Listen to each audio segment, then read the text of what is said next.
Hier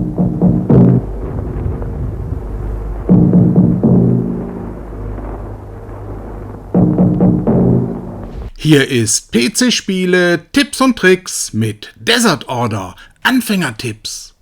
Zunächst ein wichtiger Hinweis. Am besten sofort diesen Kanal abonnieren, um in Zukunft kein neues Video zu verpassen. Nach dem Tutorial bekommt man die Heimatbasis. Sie hat zunächst 8 Flaks als Verteidigung, was ganz zu Beginn auch völlig ausreichend ist. Dem Anfänger sei der Bau der Polotorkas empfohlen. Diese Einheit ist zwar weder besonders kostengünstig noch herausragend in ihren Eigenschaften, doch sie hat den Vorteil, dass es für jeweils 10 gebaute Polotorkas 1 Gold gibt. Mit Gold können in diesem Spiel einzigartige Merkmale freigeschaltet werden. Wer insbesondere zu Beginn das Spiel erst einmal erleben möchte, ohne sofort Geld zu investieren, hat nur diese Möglichkeit, Gold zu bekommen. Einige Enthusiasten schaffen so 100 Polotorkas am Tag, was dann immerhin 10 Gold ergibt. Anfangs läuft die Produktion sehr schnell, aber mit jeder Polotorka verlängert sich die Bauzeit um 1 Sekunde. Und es wird jedes Mal mehr Kraftstoff benötigt, was jeweils um Mitternacht wieder auf die Anfangswerte zurückgesetzt wird.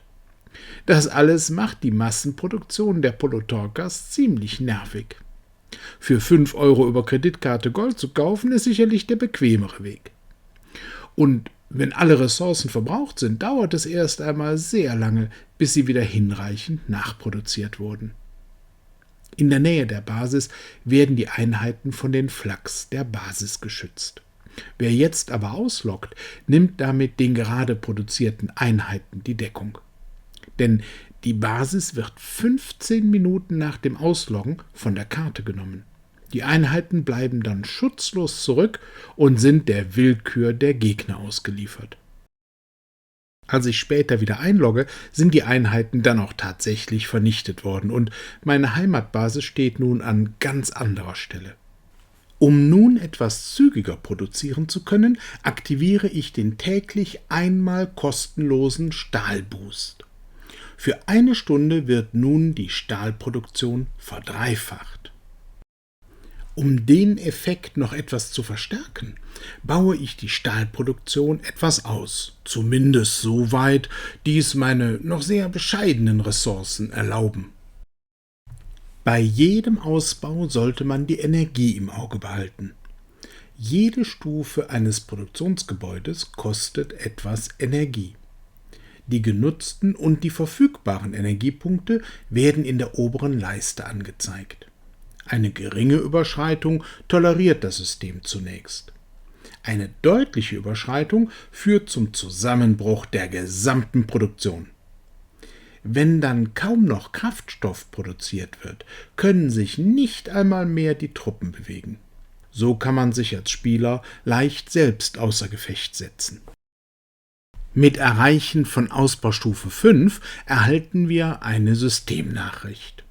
Sie erläutert die Bedeutung des Ausbaus hinsichtlich der Produktionsgeschwindigkeit und Lagerkapazität.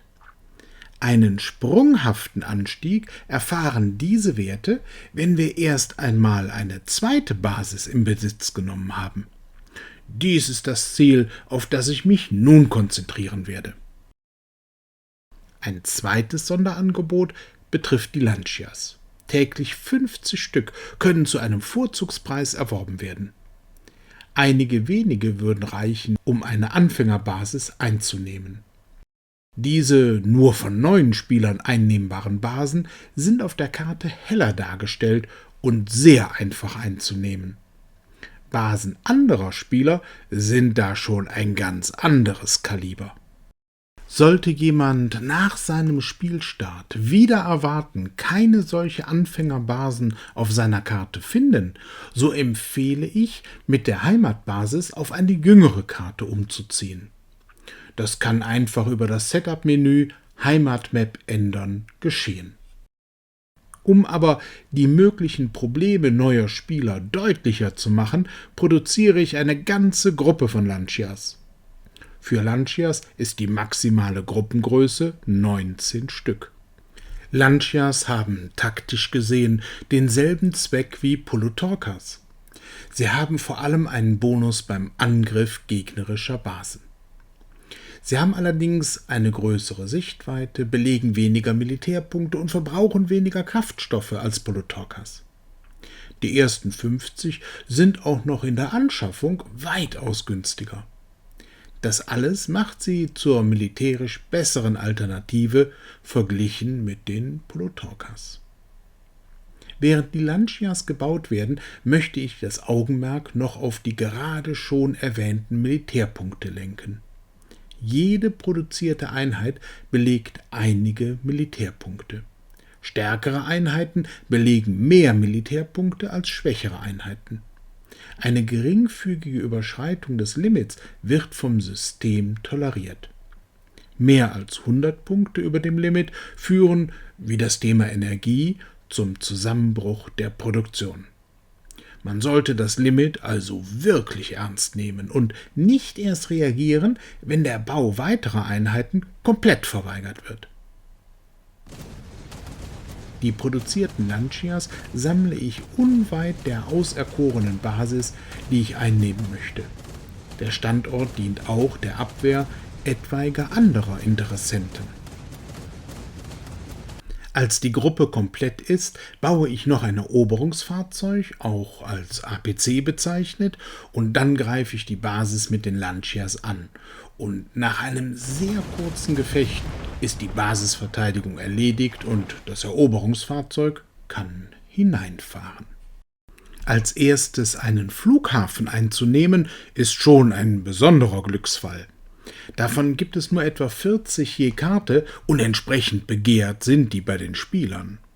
Deshalb muss er sofort mit weiteren Flaks gesichert werden, sonst ginge er spätestens über Nacht wieder verloren. Mancher Spieler hat sich schon gewundert, dass er in seinem Flughafen keine Flugzeuge bauen könne. Einfach auf den Hangar klicken, dann erscheint das Baumenü für die Flugzeuge. Für Interessierte habe ich hier einmal den weit ausgebauten Flughafen eines fortgeschritteneren Spielers im Video. Die Flugzeuge des Spielers kreisen davor. Mit einem weiteren Eroberungsfahrzeug geht es dann zur nächsten Basis. Immer genügend Abstand zu den gegnerischen Basen halten, denn die Gruppe soll ihr Ziel ja unbeschadet erreichen. Auf halbem Wege zum Ziel geht dann plötzlich nichts mehr. 19 Lancias und ein Eroberungsfahrzeug haben den gesamten Lagerbestand an Kraftstoff aufgebraucht. Eine gefährliche Situation. Mitten auf freier Flur geht es weder vor noch zurück.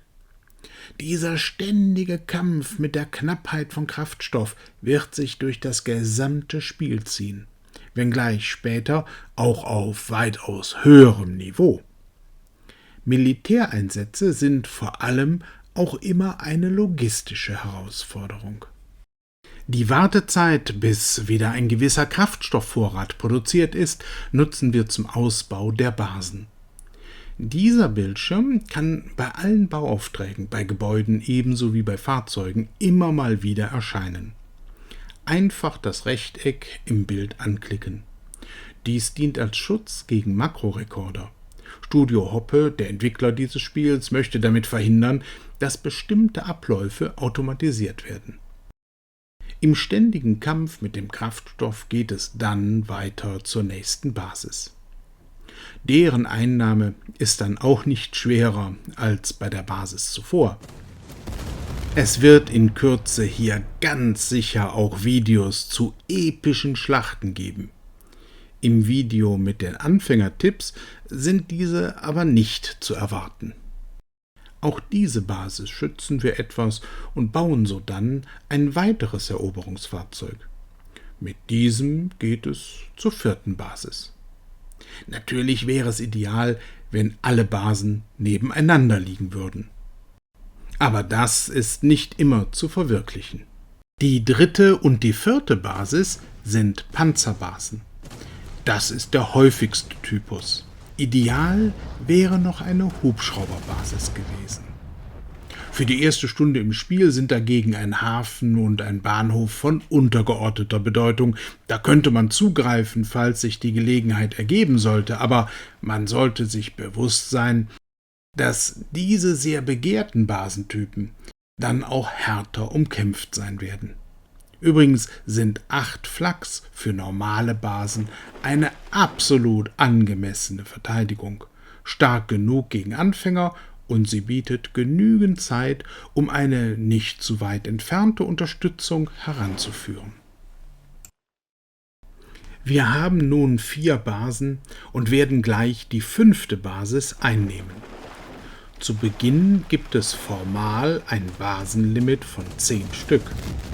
Wer zunächst noch kein Geld ausgeben möchte, dem empfehle ich dringend, sich auf 5 Basen zu beschränken. Denn für mehr wird die Energie nicht reichen.